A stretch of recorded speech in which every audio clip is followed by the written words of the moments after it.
When we introduced the Kit Social Program Guide, which was at NAB back in April, it was viewed as pretty heretical and pretty revolutionary. I mean, the idea that we were saying second screen is going to be all about discovery, not about social chatter and things like that, was pretty out there at the time. And so over the last 8 months, it's actually kind of become the conventional wisdom. Which is interesting. I mean, a lot of factors have come in to make that happen. I think people realize what we had been saying, that unless you can actually change the channel or somehow have that interaction, that there's no real reason to use any of the chat functionality alone. And also, as time shifting becomes more prevalent, you can't really have conversations with people if you're watching it 4 hours after they are. So discovery has really sort of become the key thing, and we're seeing a lot more action around that. People sort of either shifting their existing models over to that, or apps that are based on discovery like Zbox really becoming more popular, and then also things like Next Guide, like Digital Smiths, like Ginny really getting much more play and much more notice because they're all about discovery. The idea is that the second screen device is actually going to be primarily a remote control device for the first screen. It's going to be the electronic program guide plus a remote, and then with a layer of functionality, social, data-driven, extra content, all that sort of going on that. But its primary use will be as a remote control device. So what's going to happen is that the set-top box is going to go away. It's going to be replaced by a tablet, most likely something the size of a Google Nexus or a mini iPad, that the MVPDs, what people call cable companies, will give to you instead of a set-top box. They rent you the set-top box, or they'll rent you a tablet. And probably everybody in the family will have their own tablet. It'll work on all your TVs. It'll have your unique content there. It'll allow for better ad targeting, but mostly you'll be able to use it to change the channel, to learn more about what's going on, to program things to your DVR, all of that activity.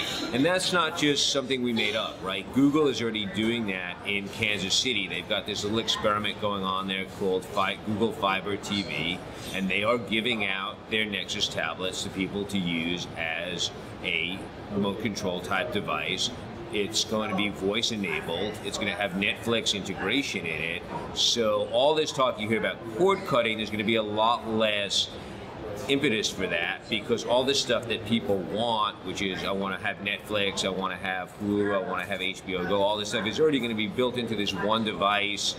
Yeah, it'll come to you through your pay TV provider, but ease usually trumps price. So if everything is all in one place, access from one device, I think people are just going to go that way.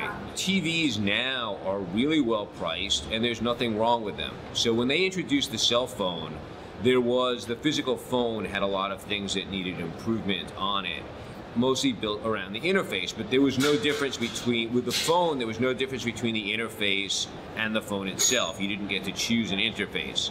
With TV, you get to choose a provider. So the interface is your decision, not Sony or Panasonic's. So that's where Apple is going to come in. They don't need to build a new TV unless it's going to be a closed system, but they are going to want to rejigger the interface. They've got a lot of things up against them in doing that. So the main one is that all of the networks, the NBCs and the ESPNs and whatnot, all have these big bundles of channels, and they don't really want to let Apple or anybody else break that up into something that's much more consumer friendly, say putting only 10 channels up on the screen at a time in nice little well-designed boxes, as opposed to this 700 channel grid. And they pay to have placement in that 700 channel grid and whatnot. So right until there's a business reason for that to happen, it's probably not going to. It's not going to be that easy to break in. I always say that right now the TV business is in the same place that the cell phone business was in just before the launch of the iPhone, because Apple and they're not in the same place which a lot of people make the mistake of saying, oh, it's the same place the music business was in right after Napster.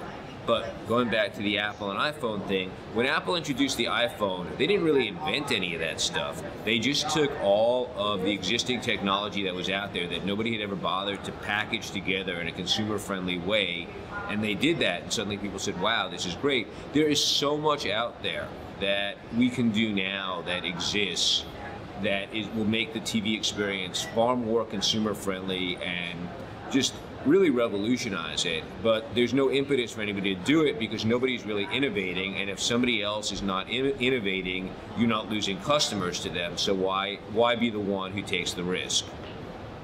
And once that happens, we'll see a lot of that, we'll see a lot of innovation, a lot of things sort of just thrown on their head.